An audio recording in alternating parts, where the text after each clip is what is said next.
it-3 miljun euro li Simon Busuttil għalli ġabbar mill-iskema ċedoli hija mossa biex jassigura postu bħala mexxej tal-Partit Nazzjonalista.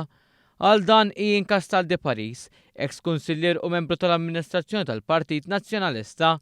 Castal de Paris innota din ta' Busuttil kienet mossa disprata wara l-kritika interna li qed jaffaċċja dwar l-istil ta' tmexxija tiegħu. L-ewwel ħaġa li Simon Busuttil ħabbar li 3 miljuni mal-elezzjoni ġenerali huwa biex hu jissalvagwardja postu fil-Partit Nazzjonalista li kien hemm ħafna kritika interna. U anka din ta' ċedu ta' 3 miljuni jiena naf kemm ikun diffiċli biex partit anka jiġbor nofs dak l-ammont f'leġislatura separa 3 miljuni.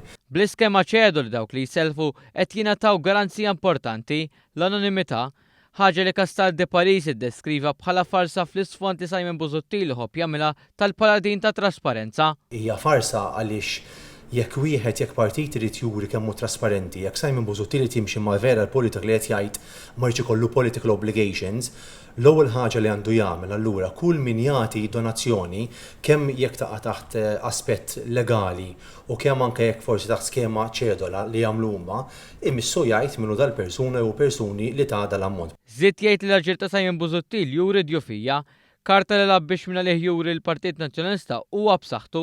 Ovvjament li jispara ċifra ta' 3 miljuni hija biss biex hu jipprova jgwadanja vantaġġ politiku u jipprova jagħti xifhem li l-Partit Nazzjonalista huwa partit b'saħħtu. Bl-istess ċedoli għal Castal de Paris, il-Partit Nazzjonalista għandu obbligu ewlieni li jħallas il-benefatturi li magħhom u midjun, benefatturi li Busuttil qed jagħmel minn kollox biex jaħbilhom isimhom.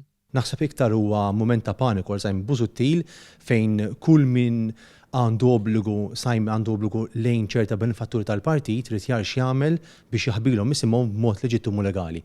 Li kieku jrid jitwemmen dwar iċ-ċedoli imissu jippubblika l-ismijiet ta' kull persuna li ta' donazzjoni l-Partit Nazzjonalista.